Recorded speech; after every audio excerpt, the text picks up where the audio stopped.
Estamos comenzando Biblia Fácil.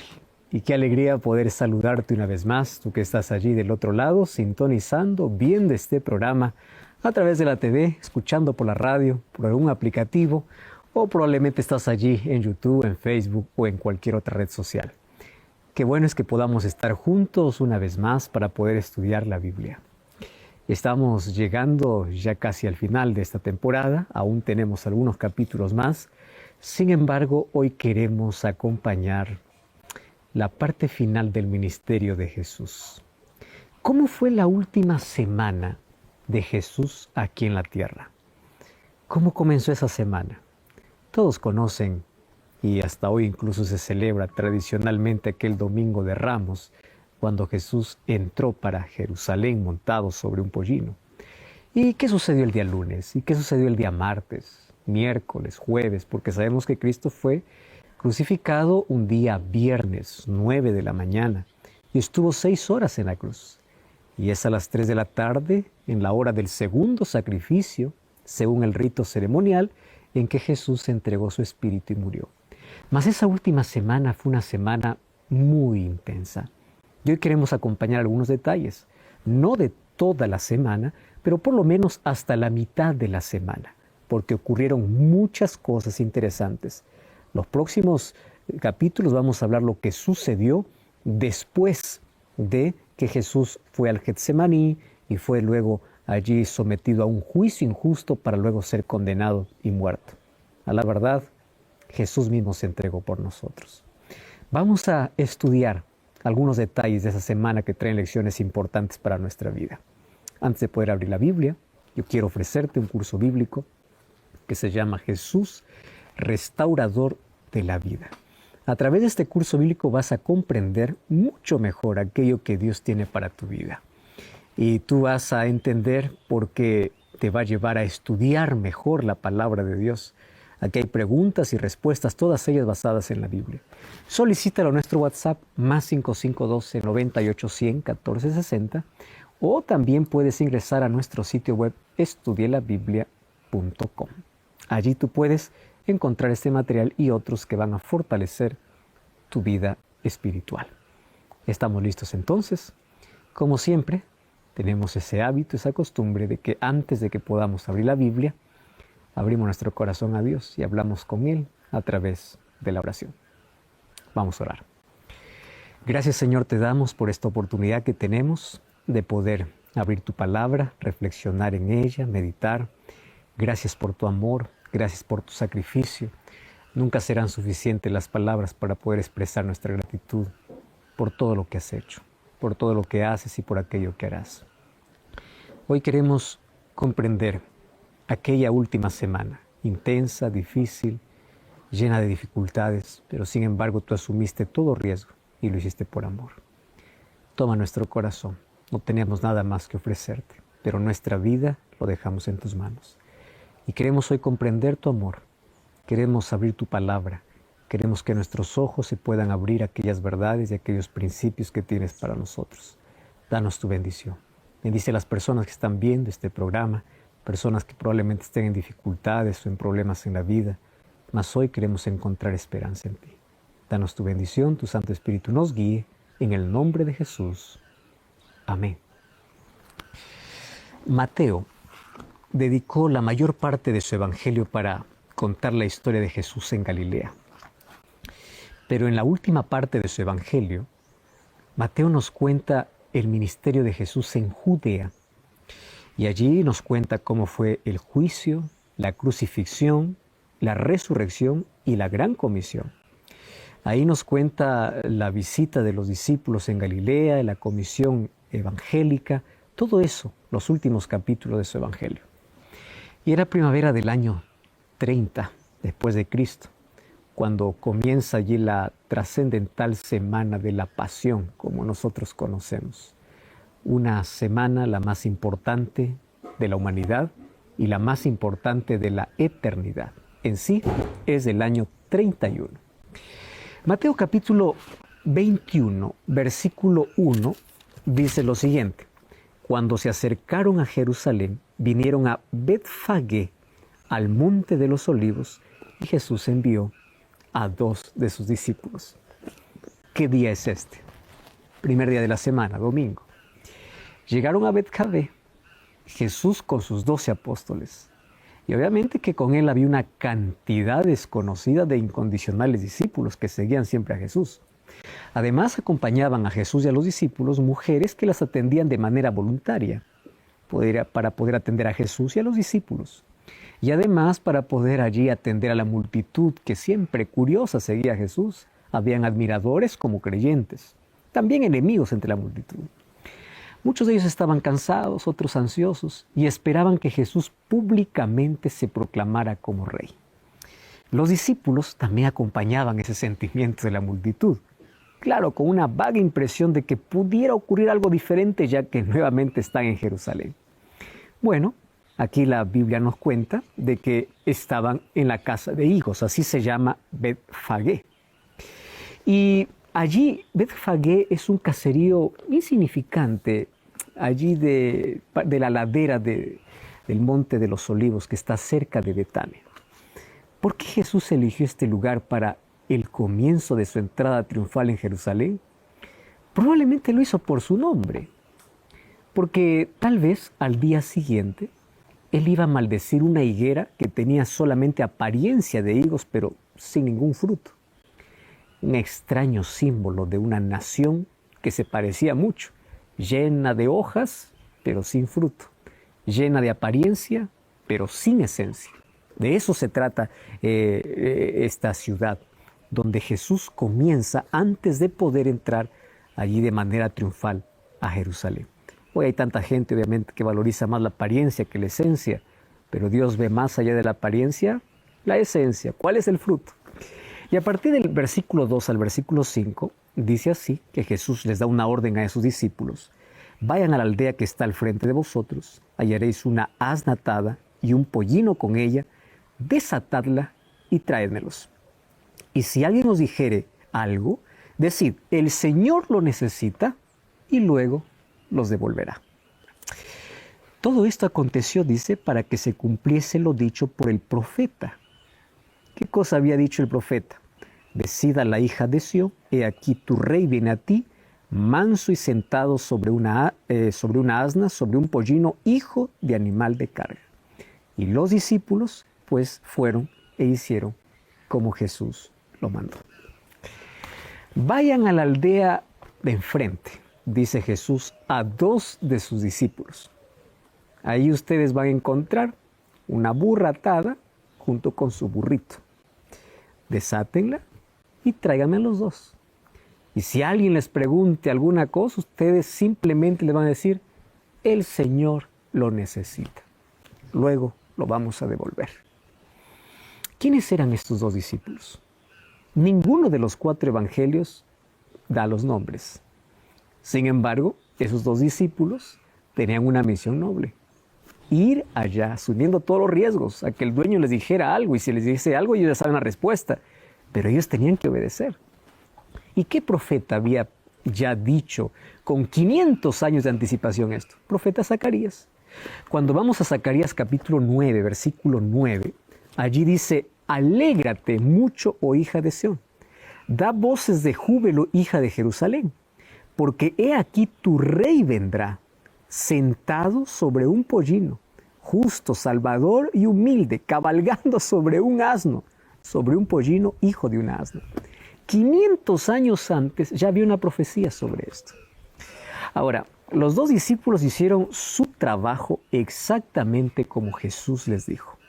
¿Qué cosa hicieron? Trajeron al burrito, pusieron sus mantos sobre él para que Jesús pueda montar, mientras que toda la multitud observaba. Y el corazón de la multitud estaba latiendo fuerte, porque todos conocían la antigua costumbre de los reyes israelitas cuando entraban a Jerusalén. Ellos siempre llegaban cabalgando sobre un burrito, porque era símbolo de paz, de tranquilidad. Jesús se sentó sobre el pollino y la multitud, sin poder contenerse más, sin poder controlarse más, comenzó allí con la algarabía y la alegría y el triunfo. Porque ellos pensaban, el rey prometido, el hijo de David, ahora marcha para la ciudad de Jerusalén. ¿Qué otra señal necesitaban? Ya lo tenían todo, ya acompañaban a Jesús. Y ellos comenzaban allí a gritar, Hosana, Hosana al Hijo de David, bendito el que viene en el nombre del Señor. Hosana en las alturas, dice el versículo 9. Wow, imagínate ese cuadro tan maravilloso. Jesús cabalgando en la forma de los antiguos reyes. Y claro, su porte era digno, seguro, tenía un porte real. Su rostro reflejaba la luz de triunfador, de aquel que sabe de dónde viene y sabe a dónde va, de aquel que nada teme y lo puede todo. Él era el rey, solo que la gente quería que pueda reinar en un territorio como el territorio de Israel. Y ahora la multitud estaba convencida de que la hora de su liberación había llegado. Y ellos pensaban, ahora seremos libres del Imperio Romano. Así que lo proclamaremos como rey. Había tanta alegría y tanta esperanza en ellos. Ahora decían, ay de aquellos ejércitos romanos, porque serán expulsados. Israel será una nación independiente y todos nosotros seremos libres. Y es por eso que ellos hacen este homenaje. Y claro que todo se daba. La naturaleza estaba vestida de primavera. El sol daba una luz y no había excesivo calor. Parecía todo concordar con la alegría de la gente. Y era un gozo infinito. Ahora, gente y más gente se sumaban a la multitud que cada vez estaba más entusiasmada. Hasta que llegaron a las puertas de Jerusalén. Toda la ciudad estaba llena de peregrinos que habían venido a celebrar la Pascua, como ocurría tras año. Y todos al ver esto corrían tras Jesús. Y había una alegría, la alegría de un pueblo sufriente y oprimido. La alegría, así como en los tiempos de David. Y los sacerdotes, ellos estaban preocupados. Ellos querían detener la marcha triunfal, pero no pudieron. La multitud era tremenda. Y claro que nadie sabía que al fin de esa misma semana todo ese júbilo de esa gente se transformaría en odio, en burla, en escarnecimiento, en muerte. Pero ¿sabes quién sabía? Jesús. Nadie sabía que el reino que Jesús había traído no era un reino que ellos querían. Más bien Jesús había traído un reino que ellos rechazaban, el reino de Dios. Ese reino que el pueblo había desechado hacía mucho tiempo. Jesús vio a ese pueblo sin fe. Jesús vio la malicia de los sacerdotes, vio la envidia de ellos, vio las ganas de vengarse y de destruirlo, vio las angustias presentes y futuras de la nación. Él vio la destrucción de la ciudad, la dispersación de la gente. ¿Y sabes qué dice el texto, el versículo 11 o el versículo 10? Que Jesús lloró. Y lloró por todos ellos. Y ahí exclama, si tan solo hubieran entendido la verdadera naturaleza de su reino, hubiese sido diferente su historia. Solo que ellos querían apenas un reino terrenal. No querían el reino de los cielos que Jesús les estaba ofreciendo. Ahora fíjate algo interesante. Esa noche Jesús pasó en Betania. Evidentemente, pues él se había hospedado allí desde el viernes, según el libro de Marcos capítulo 1 o el capítulo 11, versículo 1. Y allí en Betania, pues allí se había hospedado en casa de Lázaro, ¿verdad? Porque eran amigos muy cercanos. Y Mateo capítulo 21, versículo 12 hasta el versículo 22, habla de lo que ocurrió al día siguiente. El día lunes ocurren dos hechos destacados. Bueno, las palabras de fe que secan una higuera y la purificación del templo. Mateo no los cuenta en secuencia, los cuenta en orden invertido. Sin embargo, el incidente de la higuera pues ocurrió el día lunes muy temprano, por la mañana.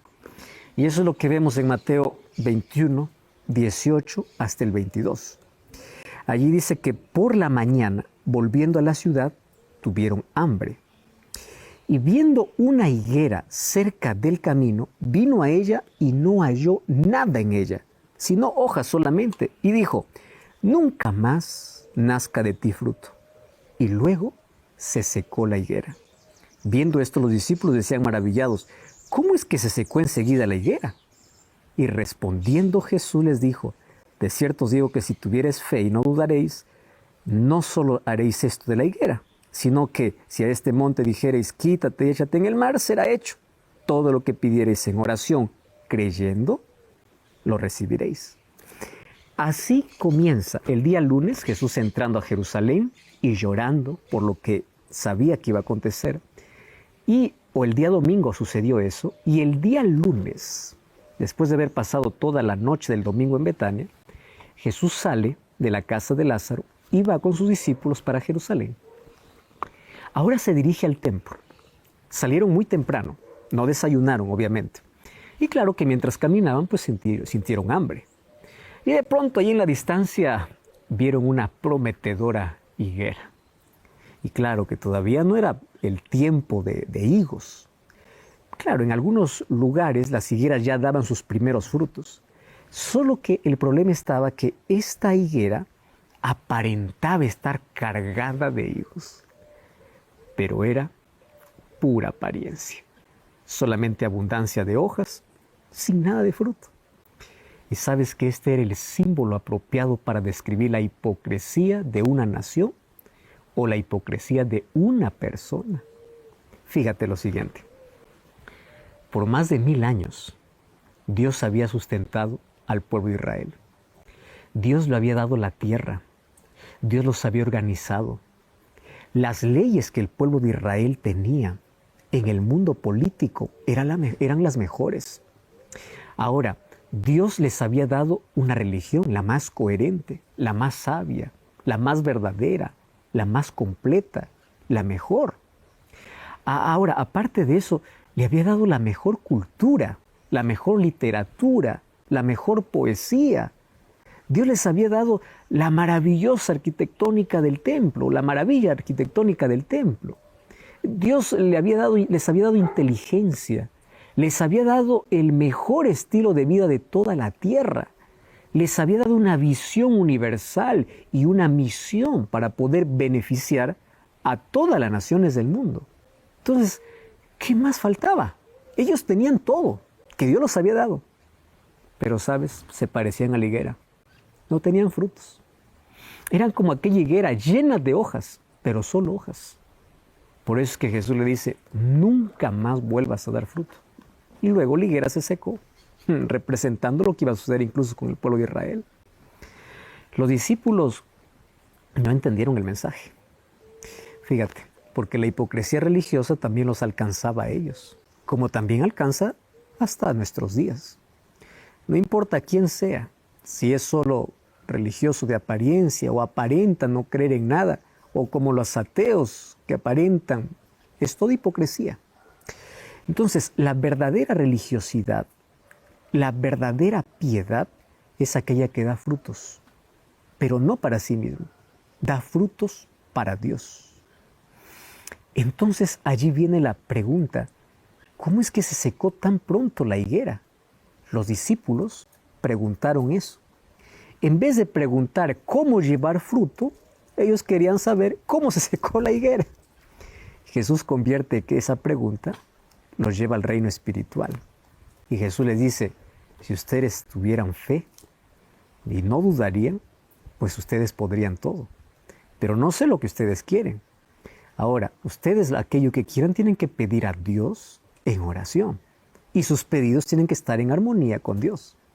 Y sabes que aquí hay 3 cosas que intervienen. Número 1, el pedido que ustedes hagan, la fe con que pidan y la voluntad de Dios que concede. 3 cosas. O sea, si el pedido coincide con la voluntad de Dios y se pide con fe, Él concede la petición. La oración es una conversación con Dios, con el objetivo de poder integrar nuestra voluntad con la voluntad de Dios. Entonces, cuando hay integración de la voluntad humana con la voluntad divina, entonces el ser humano puede pedir lo que quiera, porque sus pedidos están en armonía con la voluntad de Dios, porque siempre querrá lo que Dios quiere, y Dios lo concederá todo. Así, de esa manera vivía Jesús. Por eso es que la orden que dio a la higuera no era una orden caprichosa, no era una orden egoísta. Esa orden tenía como objetivo de enseñar una lección profundamente espiritual. ¿Qué lección? De frutos y de fe. Y no solamente para los discípulos, sino también para los creyentes de todos los tiempos. ¿Y qué cosa es lo que Jesús nos quiso enseñar? Mira, ve. que no importa la apariencia que tú tengas, Dios quiere ver frutos. ¿Entiendes? En la vida encontramos muchos religiosos que tienen una apariencia correcta, una conducta correcta, pero no tienen un relacionamiento con Dios.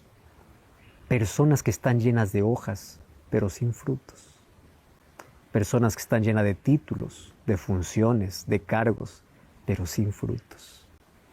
A veces nos parecemos a aquella higuera, por afuera hermosos, por afuera una apariencia perfecta, pero por dentro vacío. Y sabes, Dios quiere transformar nuestra situación. Está bien tener hojas, está bien tener buena apariencia, pero más allá de la buena apariencia hay que dar buenos frutos. Esta parábola vívida que Jesús contó y los discípulos presenciaron representaba al pueblo de Israel, que estaba lleno de todo, lleno de formalismo religioso, pero sin frutos, como también a los creyentes de todos los tiempos, que se atreven a vivir una vida llena de hojas, sin un relacionamiento con Cristo. Por eso Jesús dice en Juan capítulo 15 que separados de Él nada podemos hacer. ¿Por qué lo dice? Porque nadie puede llevar frutos sin Cristo. A partir de hoy, que podamos ser higueras con fruto y no solamente con hojas. Vamos entonces a ver qué más sucedió el día lunes, porque después de eso Jesús se dirige hacia el templo allá en Jerusalén. Acompáñame para ver esa historia.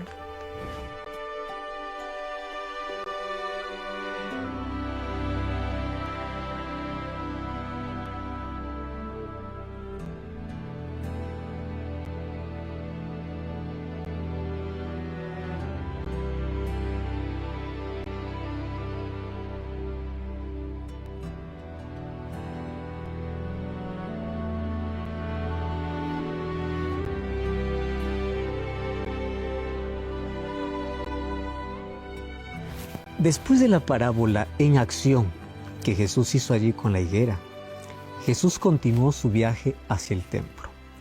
Y allí en el templo ocurrieron hechos relacionados con la purificación del templo. No era la primera vez, es la segunda vez que Jesús lo hace.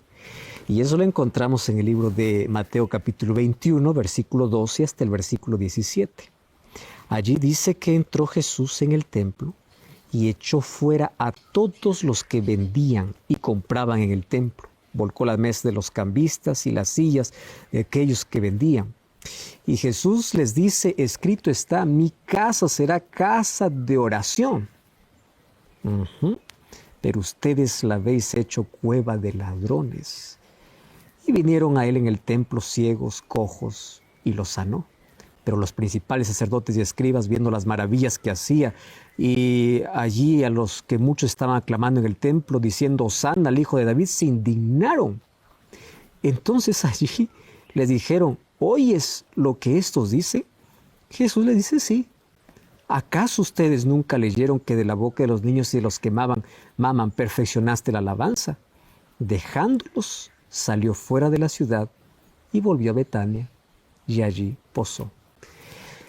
Así terminó Jesús el día lunes.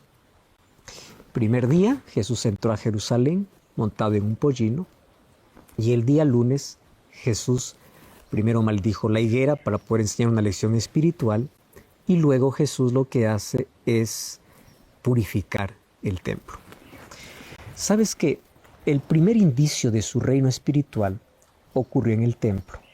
El último ocurrirá en el Gólgota. Jesús no quiere un templo convertido en un centro de poder económico y político de la nación. Jesús quiere que el templo sea una casa de oración. Por eso es que entró en él y echó a todos los que vendían y compraban. ¿Qué cosa hizo Jesús? Dice que volcó las mesas de todos los cambistas, tumbó las sillas de todos los vendedores de palomas, y así él pudo expulsar a todos los comerciantes. Claro, Jesús no soportaba que el templo se hubiese transformado en un centro comercial. Tú sabes que cuando la religión se vuelve un negocio, ya no queda nada. Y su vacío se transfiere a la gente. Y la gente comienza a vivir una religión formal. Y eso es lo que estaba pasando allí en ese tiempo.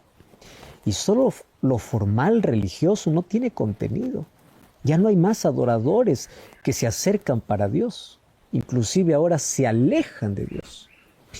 Y ya el profeta Isaías en el capítulo 1, versículo 11 y versículo 12, ya había dicho Dios a través del profeta, ¿de qué sirve la multitud de sus sacrificios?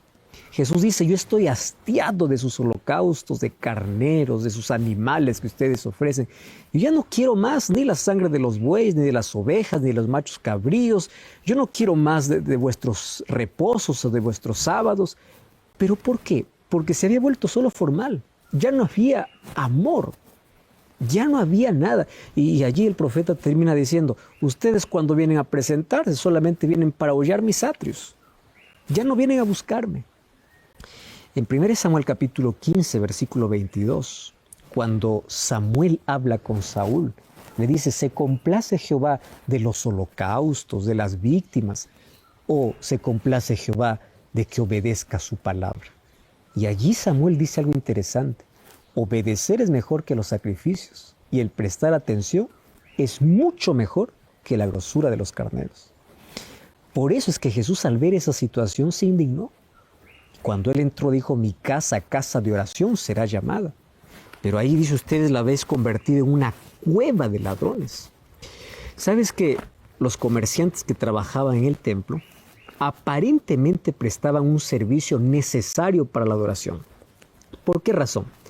Porque para ciertas fiestas en Jerusalén llegaban peregrinos de todas partes del Imperio Romano, aquellos que habían salido, aquellos que habían sido dispersados.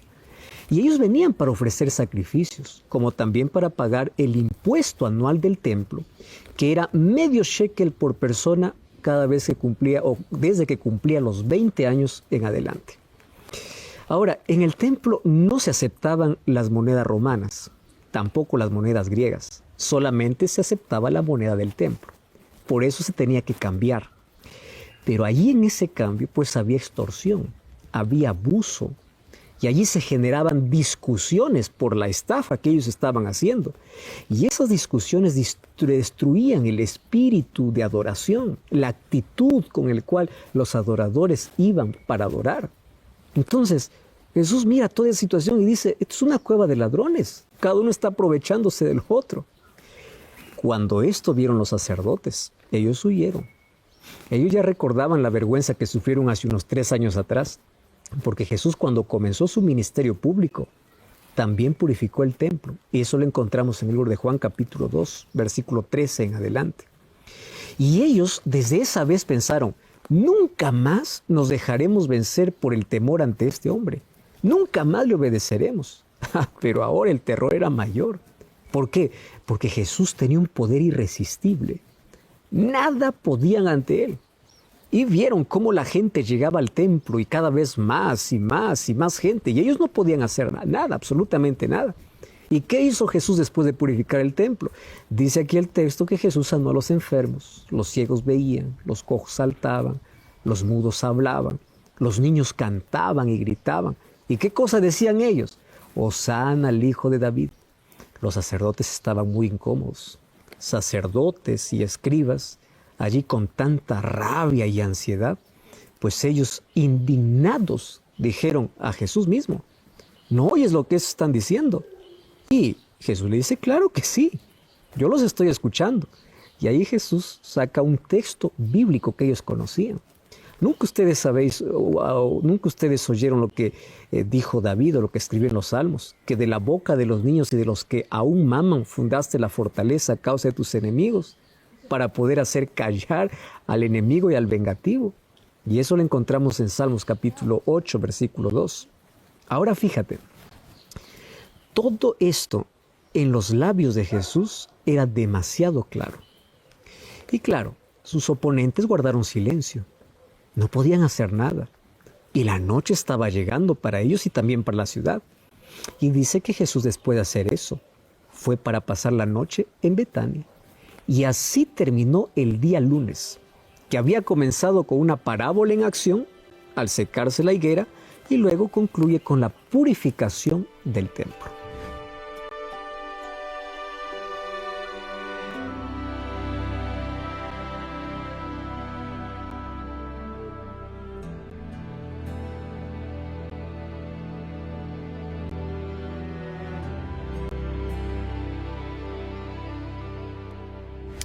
Ahora Mateo nos cuenta lo que sucede con Jesús el día martes. Y sabes que el día martes fue un día muy ocupado. Todo el día Jesús lo pasó en el templo. Mateo por lo menos no registra milagros en ese día. Ese día fue el día de preguntas y respuestas y enseñanzas. Ya sabemos que desde el día domingo Jesús había tomado el control del templo y ahora usa el templo como la sede de su reino espiritual.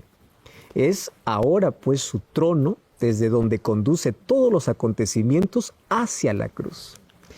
Y la cruz no le va a sorprender a él. Él va hacia ella.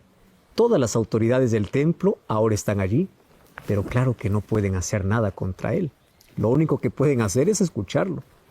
Y lo escuchan obviamente con profunda preocupación, a veces consternados y hasta sorprendidos por las cosas que Jesús está enseñando. Ahora Mateo narra un asunto muy interesante allí. Dice que Jesús, mientras enseñaba, se acercaron a él los ancianos del pueblo y los principales sacerdotes. El texto original, que es el griego, no dice los sacerdotes principales, dice que se acercó el sumo sacerdote y sus similares. O sea, en esta vez, el sumo sacerdote no envió representantes. Él fue personalmente para interrogar a Jesús y quizás para poder intimidarlo para que se retirara del templo. Y claro que él no fue solo. Él llevó a una comitiva de los hombres más importantes de toda la nación. ¿Quiénes estaban allí? Los ancianos, miembros del Sanedrín, estaban sacerdotes y escribas, estaban los eruditos de la ley. Todos ellos estaban acompañando al sumo sacerdote. Entonces ahí el texto dice que cuando vino al templo, los principales sacerdotes y los ancianos, allí se acercaron a él mientras enseñaba y allí le hacen la pregunta. En el versículo 23 del capítulo 21, ¿con qué autoridad haces estas cosas? ¿Quién te dio esta autoridad? Sabes que sus preguntas eran pertinentes. Al preguntarle ¿con qué autoridad haces estas cosas? O ¿quién te dio esta autoridad? Lo que están diciendo ellos es lo siguiente. La autoridad aquí en el templo soy yo. La autoridad en esta nación son estos hombres que están aquí conmigo. Y yo tengo la autoridad de sumo sacerdote. Ahora la pregunta es, ¿quién te dio a ti autoridad? Están desafiando directamente a Jesús. Le están diciendo, ¿quién te autorizó a hacer lo que estás haciendo? El sumo sacerdote no sabe, pero él se está enfrentando ante la autoridad divina. Ante esa autoridad, él está desafiando y él quiere colocarse incluso por encima de ella. ¡Qué tremendo atrevimiento de este sumo sacerdote! Mientras tanto, pues el pueblo ahí escuchaba con profundo respeto. Primero, nunca habían visto a Jesús y al sumo sacerdote así, frente a frente. Por el curso de la conversación y allí del tono de las preguntas, la gente imaginó que ese sería el momento en que Jesús demostraría su autoridad, en que Jesús les diría, aquí yo soy superior a todos ustedes, escribas y fariseos. Pero la imagen del sumo sacerdote obviamente les infundía terror para toda la gente. Bueno, porque el sumo sacerdote ahí estaba vestido pues con las ropas más ricas y más caras. Él allí estaba cargado de un prestigio que la tradición y la revelación habían colocado sobre ella. Él allí relucía la tiara en su cabeza. Ahí estaba con su porte majestuoso que parecía un verdadero príncipe del templo. Pero ahí estaba él orgulloso y seguro de su autoridad. Y él no dejaba duda de lo que pretendía hacer. Por eso es que él enfrenta a Jesús de manera clara y de manera directa. Jesús, en contraste, no tiene nada de eso. Jesús está allí con sus ropas de un hombre común, que mostraba las manchas de su viaje. Su rostro allí expresaba una apariencia infinita. Y claro que no había orgullo en el porte de Jesús, aunque sí, él tenía una dignidad tan divina y tan benevolente, una dignidad tan grande, que uno comienza a contrastar con la arrogancia del sumo sacerdote y uno dice, qué abismal diferencia, porque ahí el sacerdote está totalmente airado y Jesús está totalmente sereno. Y cuando el sumo sacerdote preguntó, ¿con qué autoridad tú haces estas cosas? Obviamente la gente pensó que Jesús en ese momento le iba a decir cuál era su verdadera autoridad. Toda la gente estaba a la expectativa. ¿Qué cosa es lo que Jesús iba a decir? Bueno, en ese instante Jesús les hace otra pregunta para ellos. Y esa pregunta es, si ustedes me contestan lo que yo les voy a decir, yo les voy a decir con qué autoridad hago esto. ¿Y él qué cosa dijo? El bautismo de Juan, ¿de dónde era? ¿Del cielo o de los hombres? Y ellos entonces discutían entre sí. Si decimos del cielo, nos dirá por qué no lo creyeron. Si decimos de los hombres, tememos al pueblo, porque todos tienen a Juan por profeta. Y respondiendo a Jesús le dijeron, no sabemos. Y también Jesús les dijo, tampoco yo os digo, ¿con qué autoridad hago todas estas cosas? ¡Qué sabiduría! Aquí está la sabiduría divina. Una simple pregunta puede desbaratar todos sus argumentos. El bautismo de Juan, ¿de dónde era? ¿Del cielo o de los hombres? Si ustedes me responden eso, yo les digo con qué autoridad hago todas estas cosas. Entonces ahí quedaba planteada una alternativa de respuesta. ¿Cuál era la alternativa de respuesta? La autoridad de Jesús solo podía ser del cielo o de los hombres. De acuerdo a la respuesta que ellos darían sobre Juan, tenían que reconocer a Jesús. Entonces, ¿cuál de las dos era la autoridad de Juan?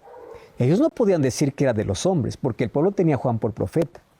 Y si decían, esa autoridad viene del cielo, pues reconocerían de que la autoridad de Jesús también viene del cielo.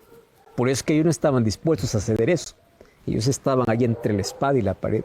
Así es que entre ellos se consultaron para dar la respuesta, y el pueblo estaba ansioso para ver la manifestación del poder de Jesús, y también estaba esperando la respuesta del sumo sacerdote y su comitiva. Y ellos, al verse encorralados, al no poder responder, se dirigen a Jesús y le dicen, no sabemos. Simplemente porque no quieren reconocer que la autoridad que Jesús tiene es la autoridad que viene del cielo.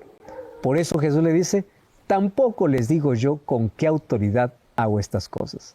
De esa manera, obviamente que quedaba abierta la posibilidad de que no podían impedir que Jesús continúe enseñando en el templo.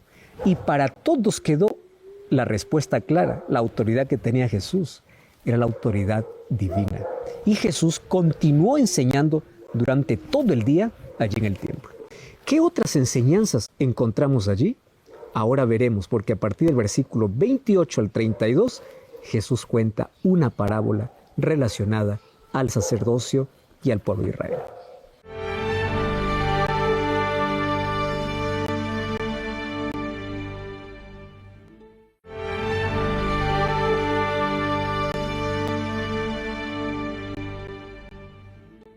Mateo capítulo 21, versículo 28 al 32, Jesús cuenta una parábola.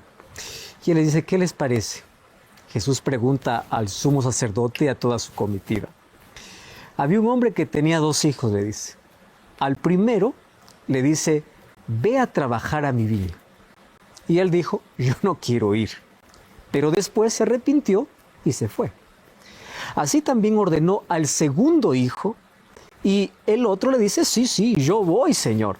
Pero finalmente no se fue.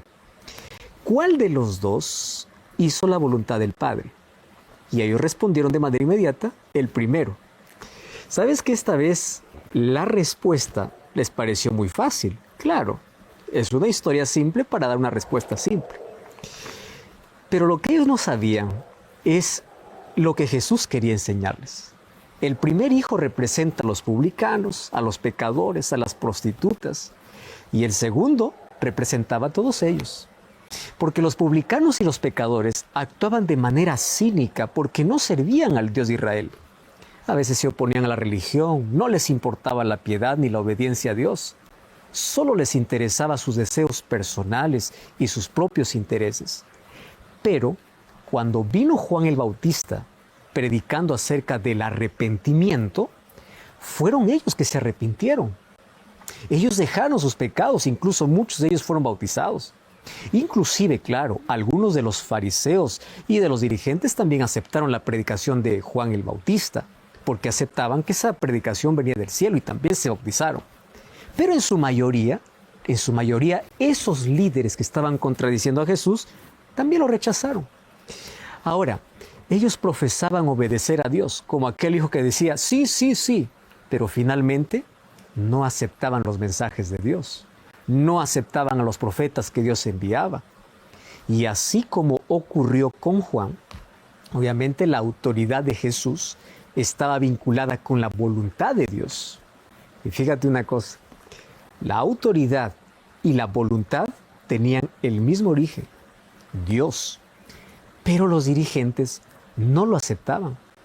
Ahora Jesús les dice, yo les aseguro que los publicanos y las prostitutas van delante de ustedes hacia el reino de Dios. ¿Por qué ustedes no creyeron en Juan? Y Juan les mostraba el camino de la justicia. Y aún así, después de ver todos sus efectos, ustedes no se han arrepentido. ¿Tú sabes cuán chocante pudo haber sido esto para el sacerdote y su comitiva? Decir que una prostituta que se arrepintió va al cielo y ellos están perdidos. Porque sin arrepentimiento, pues no vale la pena nada. La pseudo obediencia que practicaban sin andar en la justicia de Cristo no les servía de nada. Y a partir del versículo 33 hasta el versículo 46, Jesús cuenta otra parábola. Y esta es una parábola interesante. Allí dice, había un hombre que plantó una viña, la cercó, cavó un lagar, edificó una torre y arrendó a unos agricultores. Y luego ese hombre se fue de viaje. Cuando llegó el tiempo de la vendimia, envió a sus siervos para poder recibir la parte que le correspondía. Pero los agricultores lo maltrataron. A uno lo golpearon, a otro lo mataron y al tercero lo apedrearon. La segunda vez envió más siervos que la primera y estos agricultores hicieron lo mismo. Entonces luego envió a su hijo, pensando que respetarían la vida de su hijo. Pero estos malos agricultores se dijeron unos a otros, este es el heredero, a este vamos a matarlo y así nos quedamos nosotros con la viña. Entonces lo arrastraron fuera de la viña y lo mataron. Y volviéndose a la multitud, Jesús preguntó, cuando venga el dueño de la viña, ¿qué hará con estos agricultores? Los destruirá sin misericordia, dijeron ellos de manera apresurada. Ahora, fíjate una cosa, los sacerdotes y los gobernantes, ellos eran considerados aquí como los agricultores de la parábola que Jesús había contado. Solo que ellos inmediatamente respondieron a Jesús. Por cuando dice, ¿qué cosa va a hacer el dueño cuando venga? Pues ellos van a ser destruidos. Y apenas terminaron su respuesta, ellos se dieron cuenta de que el significado de la parábola eran ellos. Y ellos mismos se habían condenado con sus propias respuestas. Porque inmediatamente ellos recordaron lo que el libro de Isaías, o el profeta Isaías, ya había dicho en el libro de Isaías capítulo 5, versículo 1 al 7. Ahí cuando dice, ahora cantaré por mi amado el cantar de su viña. Mi amado tenía una viña fértil. Le había cercado, lo había plantado de vides escogidas. Había edificado una torre en medio de ella. Había hecho también en ella un lagar. Y esperaba que diera uvas, pero dieron uvas silvestres. Y ahora termina el texto diciendo, ciertamente la viña de Jehová de los ejércitos es la casa de Israel. Entonces, si la viña era la casa de Israel, ¿quién eran esos malos agricultores? Pues los líderes religiosos. Y ellos eran conscientes de que el dueño era Dios, y la viña era la nación judía, el vallado era la ley de Dios, y la torre que tenía la viña era el templo. Y como agricultores, ellos deberían trabajar para poder proteger la viña, para que la viña pudiese dar frutos, y esos frutos tenían que estar en armonía con los privilegios que Dios les había otorgado. ¿Pero qué habían hecho ellos? En lugar de servir a Dios, habían maltratado a los profetas. Ahora, en lugar de respetar la autoridad de Dios, ellos estaban queriendo quitar la vida del Hijo de Dios. ¿Por qué? Porque ellos querían la viña para sí. Y bueno, porque ellos se creían inclusive mejores y hasta desafiaban la autoridad divina. Y Jesús dice, bueno, esa viña ya no más es de ustedes, porque ahora se levantará una nueva comunidad con dirigentes nuevos, y ya estaba en formación. Eran los líderes de la comunidad de creyentes, de aquellos cristianos que no pondrían en duda la autoridad de Jesús, aquellas que la aceptarían como la piedra angular de su estructura, aquellos que no discutirían sobre quién sería la autoridad. La autoridad no está basada en un hombre, no está basada en una organización, está basada en Cristo. Cristo sería allí la piedra angular. Y el versículo 42 dice, ¿no habéis leído ustedes las Escrituras? Cuando se dice que la piedra que desecharon los edificadores vino a ser la cabeza del ángulo. O sea, aquella nueva comunidad tenía a Jesús como fundamento. No tendría a Pedro, ni a Santiago, ni a Pablo, ni a ninguno de los otros apóstoles, sino Cristo sería el fundamento principal de la iglesia. Fíjate y presta atención aquí. En el capítulo 21 comenta lo que sucedió el día lunes o el día martes, que fue un día lleno de enseñanzas. Discusión probablemente, pero dejó en claro Jesús su misión y lo que quería hacer y lo que estaba haciendo. El día miércoles Jesús dedicó aquel tiempo exclusivo para la oración. Fue el último día de comunión. Y luego vamos a ver que el día jueves Él realiza la cena, la última cena con sus discípulos, y luego es arrestado, juzgado injustamente, y el día viernes es crucificado.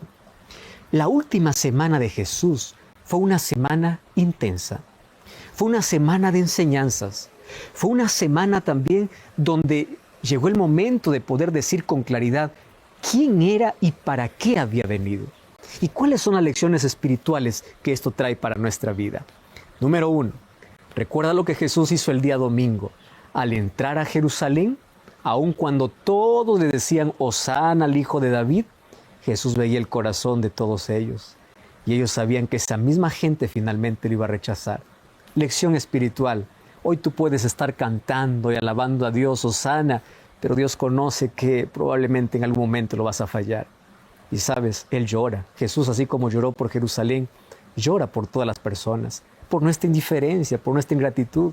El día lunes Jesús comenzó maldiciendo una higuera, y esa higuera fue maldecida porque en lugar de dar frutos solamente daba hojas. ¿Será que nuestro cristianismo solamente es de hojas y no de frutos de arrepentimiento?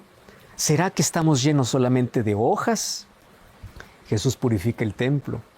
El día martes Jesús comienza a enseñar, y esas enseñanzas llegan para nosotros, para enseñarnos cosas importantes para la vida.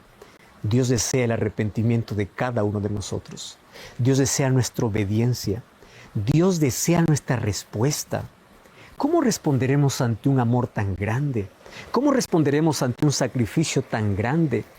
Durante la última semana que Jesús estuvo aquí en la tierra, fue la semana más importante de la historia y la semana más importante del universo, porque en esa semana se decidió nuestra salvación. Jesús en el Getsemaní, Él pudo haber desistido, Él pudo haber regresado, Él pudo haber dicho, esta copa es muy amarga como para poder beberla. Yo no necesito más colocarme en lugar del ser humano. Pero Él se fue hasta el fin. ¿Y sabes por qué? Porque pensó en ti, porque te vio a ti, vio tu sinceridad, vio tu deseo, vio que tú no te ibas a resistir ante la influencia del Espíritu Santo. Y Él vio que a muchas personas no serían indiferentes a su amor. Por eso, hoy quiero hacerte una invitación muy especial. Si Jesús un día tomó la decisión de sufrir todo lo que sufrió solamente por salvarte, ¿cuál es la decisión que hoy tú debes tomar? Y nuestra decisión debe ser: mi respuesta al amor de Cristo es mi entrega. A partir de hoy tú puedes vivir con Él. A partir de hoy puedes aceptar a Cristo como tu Salvador. A partir de hoy puedes conocer más del plan de salvación a través de su palabra. A partir de hoy puedes comenzar una nueva vida y una nueva historia a su lado. ¿Cómo responderás a un amor tan grande? Jesús nos demostró en aquella última semana cuál es nuestro valor. Aun cuando estuvimos condenados en el pecado, aun cuando estábamos en la miseria, vino y dio todo. Nuestra respuesta ante todo lo que Jesús hizo debe ser la misma. Señor, yo estoy dispuesto a dar todo por ti, así como tú diste todo por mí. Sabes que Él nunca obliga, Él nunca presiona, Él apenas invita. Y los brazos de Jesús cada día se abren para poder recibir al más miserable pecador, aquel que vive con culpa, aquel que se siente hundido en la vida, aquel que no sabe para dónde ir. Hay esperanza para ti y la esperanza es Jesús. Acepta a Cristo como tu Salvador. No permitas que su sacrificio sea un sacrificio en vano, a menos que lo aceptes en tu vida. Podemos orar. Gracias, Señor, por tu palabra. Gracias por todo el sacrificio que hiciste en nuestro favor. Gracias por enseñarnos lecciones espirituales tan preciosas. Hoy queremos que Jesús sea el Rey de nuestra vida. Lo aceptamos como Salvador y a partir de hoy queremos practicar todas sus enseñanzas y aceptar el plan de salvación. Acepta nuestra entrega en el nombre de Jesús. Amén. Gracias por acompañarme en este programa. Nos encontramos en el próximo programa para seguir acompañando a Jesús en esos últimos días antes de ir a la cruz. Como siempre te espero aquí, con Biblia en mano, el Nuevo Tiempo.